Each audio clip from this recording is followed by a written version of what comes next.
ఇది రిపీటెడ్ పొరపాట్లు కాస్త వీళ్ళని చూస్తే 2022లోనే వీళ్ళకి తెలియజేశారు. వీళ్ళకి ఇక్కడ కల్తీ జరిగింది 2022 రిపోర్ట్ ఇస్తే నేను క్యాబినెట్లో మాట్లాడుతూ ఉంటే దాన్ని తొక్కేశారు. దాని గురించి బయటకు తీసుకురాలా అంటే మీకు తెలిసే చేశారు. వీళ్ళని 2022లో మీకు కల్తీ జరిగిందని రిపోర్ట్ అప్పుడు వాళ్ళకి ల్యాబ్ టెస్ట్ వాళ్ళకి పంపిస్తే అప్పుడున్న టీటీడీ చైర్మన్ కానీ వీళ్ళు కానీ వాళ్ళు 100% తొక్కి పెట్టేశారు. దాన్ని బయటకు తీసుకురాలా. దాన్ని బేస్ చేసుకొని మళ్ళీ ఆల్రెడీ 22లో జరిగింది కదా, దాని గురించి సమాధానాలు లేవు.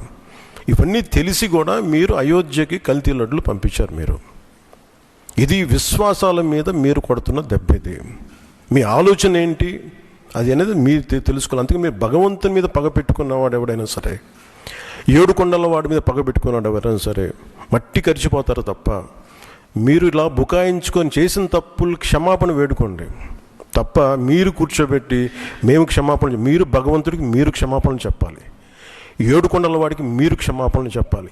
ఇది ఈరోజు మీరు మాట్లాడుతుంది ఈ రోజుతో ఆగదు. ఇది ఐ విల్ మేక్ షూర్, మా కూటమి will make sure that you will be liable everyone, ప్రతి ఒక్కరు కూడా.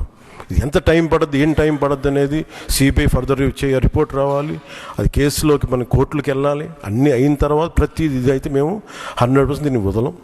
ఖచ్చితంగా ఈ దోషులను ఎవరైతే ఉన్నారో మేము క్షమాపణ చెప్పడం కాదు, మీరు భగవంతుడికి మోకరిల్లే వరకు యుద్ధం సాగొద్దు.